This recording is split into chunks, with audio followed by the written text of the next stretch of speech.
Chapter 21. I think that deserves and requires more explanation, a closer exploration. And I'd like to move now to item 16 and come back to that later if I can, because there seems to be something really important for us to look at in this final item on the list. And the two may bear some relationship to each other. So item 16 is what I want to look at right now. It tells us that an awakened species has harnessed the power of metaphysics. Humans in an unawakened state often largely ignore it. To what are we referring here? What is being said in this item is that the scope and breadth of universal wisdom and creative metaphysical power is largely unused by humanity. I'm going to ask you again here what I have asked before. Can you give me an example? Yes.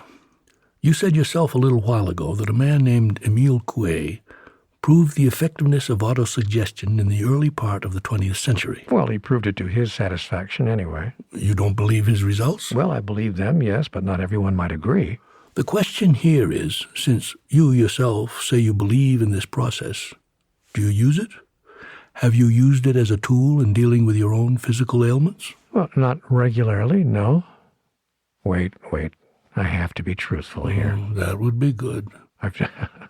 I've never used it, to be honest. I believe that the energetic power of the mind can affect the energetic signature of cells within the body. We've talked about this exact possibilities, but no, I've never used the Coué method to address any of my physical ailments or conditions. Case closed. I guess our human society is just not ready on a grand scale to grapple with metaphysics, to deal with what some have called alchemy, or to rigorously apply what so many have called the power of positive thinking. Some individuals have done it, and some spiritual groups, relatively small as a proportion of the whole of humanity, have done it. But I'm seeing what you're saying now. As a civilization, we have not come anywhere near harnessing the power of metaphysics. No, the human race has not. It is, however, becoming more and more aware of it, and is moving step by step in that direction. Yes, there was a movie and a book out a few years ago called The Secret, which talked all about the power that lies within us to create our own reality. And as an illustration of this, the movie showed a man finding a car the car of his dreams, actually, in the driveway, or a woman suddenly noticing a diamond necklace adorning her bodice, even a 9-year-old boy rejoicing over the shiny new bicycle just outside the back door. But I can see that these are just first baby steps. I couldn't help but wonder, if the secret was so powerful, why wasn't it being used to create, say, world peace?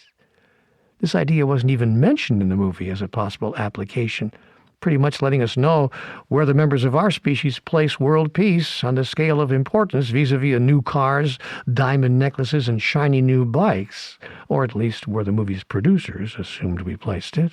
You could, of course, create world peace using basic metaphysics. Yes, my wonderful friend John Hagelin has traveled the globe making that exact point.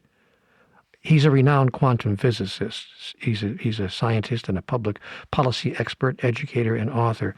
And Dr. John Hagelin offers us this from his online writings. I'm going to quote his writings right now. Most people, he says, don't know how deeply their own consciousness is connected to the collective fate of the planet, or how they can use a powerful, scientifically tested technology of consciousness to help create world peace on Earth virtually overnight. More than 50 demonstration projects and 23 studies published in leading peer-reviewed journals have shown that this new consciousness-based approach to world peace neutralizes the ethnic, political, and religious tensions in society that give rise to crime, violence, terrorism, and war. The approach has been tested on the local, state, national, and international levels, and it's worked every time, resulting in highly significant drops in negative social trends and improvement in positive trends. Large groups of peace-creating experts practicing these technologies of consciousness together dive deep within themselves to the most fundamental levels of mind and matter, which physics calls the unified field.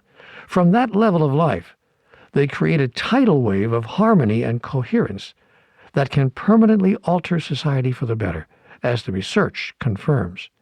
And this consciousness-based approach is holistic, easy to implement, non-invasive, and cost-effective. That's the end of the quote from Dr. Hagelin's website. You can go to that website, by the way, at www.permanentpeace.org. www.permanentpeace.org if you want more information. So the question is, what would it take for us to use this, can I call it spiritual technology? What do you think? Nothing more than an awakening. Even just a beginning awareness of these things could get things started on a larger scale. I was struck by one of the video programs that John Hagelin made about all of this, which ends with this quote: "There's far more evidence that group meditation can turn off war like a light switch than there is evidence that aspirin reduces headache pain." There you have it. Tell everyone you know, and have them tell everyone they know. Metaphysics works. It's the linchpin of the universe, and highly evolved beings know this. Chapter 22. Okay, thank you. That completes the overview of that list, and I found it very, very, very instructive. I do think, as I said, that our exploration of item number 10, however, and the observation about death there, does deserve some further expansion. Item 10 again. Thank you. An awakened species would never, under any circumstances, terminate the current physical expression of another sentient being unless asked directly by that other being to do so. Humans in an unawakened state often kill other humans without that other human requesting them to. And this is not a subject I feel we can go over lightly. And I understand now how, if we can much better use the power of metaphysics to deal with illness and other events, this could have a relationship to my own death. But were you telling me that if I am murdered or killed in an accident by a reckless driver, whatever, that I've died because I chose to? Why would any soul choose to die? The answer is as varied as there are souls in the universe. But you can be assured that each death serves the purpose of every soul in that moment, or it would not occur. What about those of us left behind, mourning the lost? Did they take that into account? They surely did. They have taken everything into account. And they do their very best to ease your pain of loss by helping you understand and experience that they have actually not died, but simply celebrated their continuation day. What do you mean, experience? We can experience that they're still alive? Many people already know what I mean. If anyone close has celebrated their continuation day, vast anecdotal evidence reveals that those who have passed on have found ways to make it clear to their surviving loved ones that they are still alive.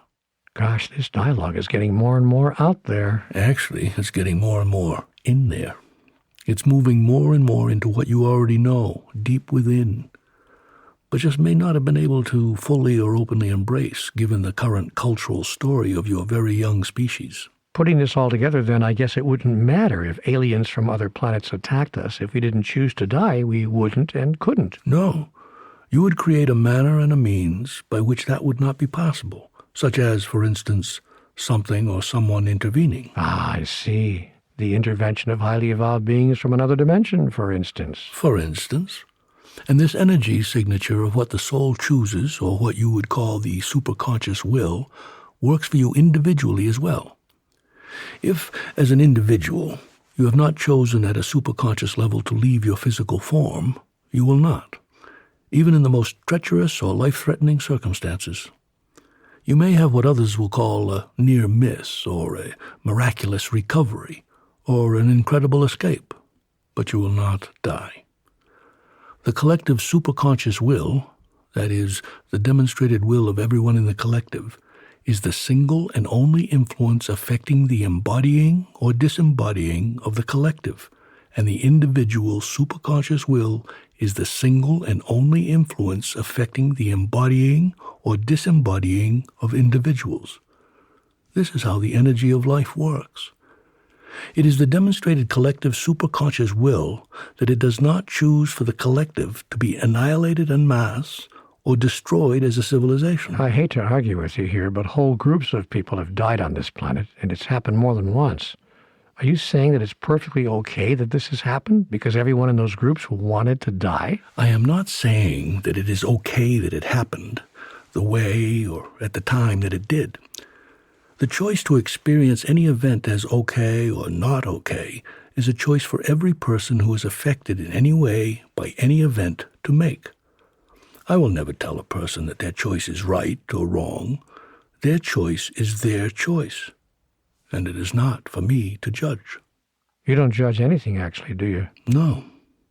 I know that in human terms there may be many things that would understandably be defined by humans as not okay, and to call them anything else might even be considered unhealthy and cruel within the context of normal and appropriate human behavior. It is by this device that you establish the fundamental values of your civilization, even if you do not all live by them.